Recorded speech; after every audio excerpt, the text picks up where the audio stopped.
So for our music video, we tried to conform to many of the music video conventions for the songs by Beck. We looked at many of his existing videos, such as Dead Weight, Heart is a Drum, Lost Cause, and we took the ideas and the visual style from that set of music videos, and we tried to apply our own take on the elements within that video, within those videos rather. Some of the things that I think conform the most to the music video conventions are the performance shots, which are very typical. They're simply me performing directly to the camera. I'm lip syncing the song, it's the chorus. The only thing that I would say that stands out about this shot that challenges the conventional lip sync shots is the placement of myself within the frame. I'm not stood central to the camera, I'm actually stood off to the side, and my mouth is fairly far away from the center of the shot. It's to the left and to the top left. So in that sense, it is different to what is expected. It's not quite what people might expect, but it is typical enough that people will know what it is when they see it. Similar to this, the editing, in the sense of how the video is cut together, it's very typical. It's cut using beat markers to the beat. So every cut is, almost every cut is placed alongside a beat within the song. This is typical. It makes the video flow nicer. It's a sharper cut. It's more it's smoother. It's a smoother video experience when you watch a video that's cut to the beat. Even though our music video is meant to be disorienting, I wasn't willing to challenge this particular style of editing because I'm not experienced enough with editing to understand where I should cut to convey a certain effect while still maintaining a sense of fluidity between the edits within the video. Similarly, the structuring of the narrative, while there's a large number of shots that are repeated and they're interspersed between symbolism shots and the performance shots, it is still linear, which means that it's more accessible for a wider audience. It's not difficult to understand what's going on in the sense that you know when things are taking place. The only shots that might challenge this slightly are the symbolism shots where I'm in the symbolism shots, the nature ones where I'm lying down on the grass with the flowers within my hand. That can be somewhat confusing because obviously I look different, I'm in a different location, it's cut between the shots, there's no build up to those shots. They're symbolism shots but with narrative themes within them.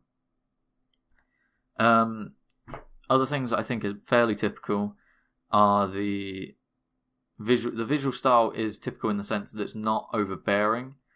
It's interesting, but it's not something that wouldn't be expected. You know, black and white with some saturation. You get some shots, the nature shots are my attempt at recreating a sort of washed out Technicolor effect with the projector over the top. It's interesting to see, but people will recognize it for what it is. They'll know immediately, oh, it's black and white. This is what the video is probably going to be in. It stays fairly consistent throughout the video. It doesn't change partway through to a new visual style. It's consistent with what people would expect from the video watching it through. It doesn't do anything special in that regard. Where it does challenge the more modern conventions is the way in which the editing isn't always invisible.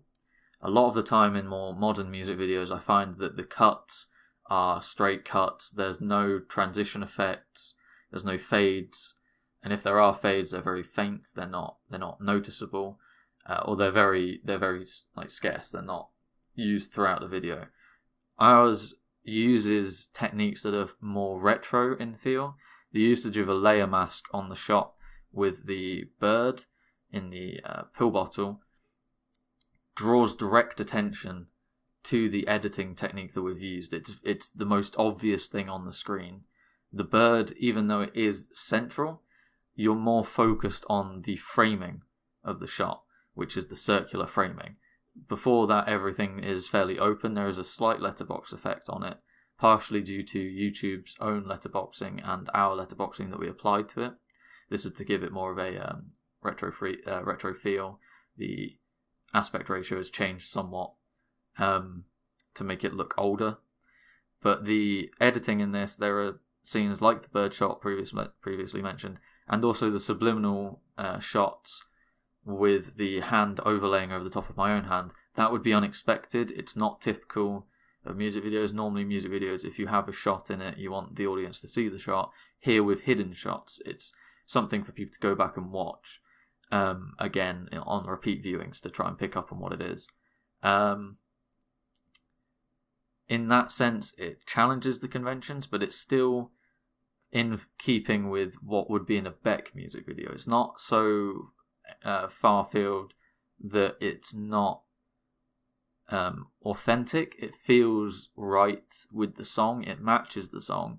But also, if you're a fan of Beck's music videos, I feel that this type of editing is similar to the editing in music videos such as Deadweight, with the cuts between places, the occasional circular borders which are used in it to create these effects. The sort of lucid nature of the video, I think, is fairly typical, but ours is a different take on how to execute such style. The other aspects that I think change from a lot of modern music videos, but not all of them, is the narrative and cinematic nature of our music video. A lot of music videos are simply performance-based, or they're an accompaniment to the music, but they would not stand up in their own sense without the music.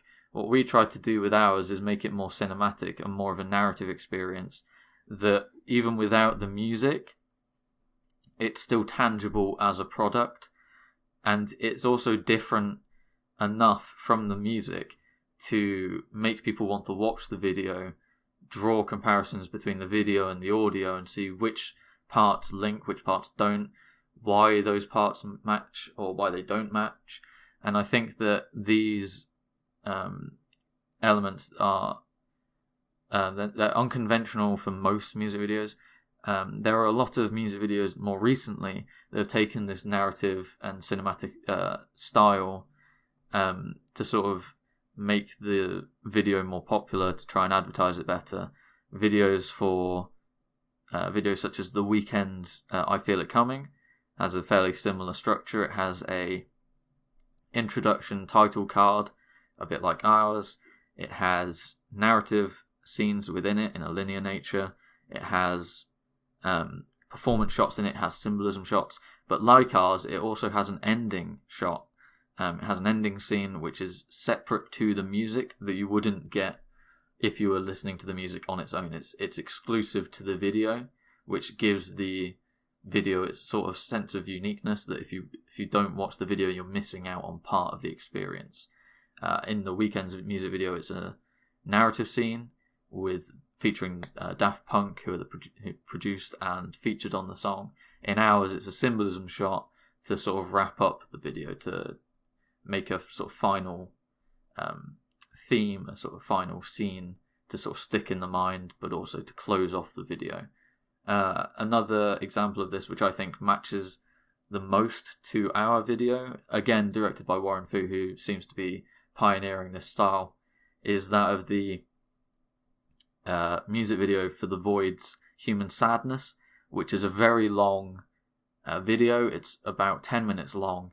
It's almost like a short film with the music framing the narrative. It builds upon what is in the song in a sense that it's different to what the song may have originally intended, but it presents its own view of the music. And I think that these kind of narrative videos, even though they're not the most conventional music videos at the moment, they're becoming increasingly popular. And for us to do a video in that style would be marketing on that new and growing audience, that growing interest in this particular type of music video. So I think that even though large elements of our music video are conventional, they challenge them enough to be interesting. The music video doesn't feel like it's copying. It feels fairly unique in the sense of the content and the way it's edited and put together, but it's conventional enough to be accessible. And I think that's what we were trying to go for, which is a interesting visual style, a different take on a song that may not be typical in how a video would be presented, but still recognizable and something that anyone could watch if they wanted to. So that's been my audio commentary of the music video. I'll be writing a short summary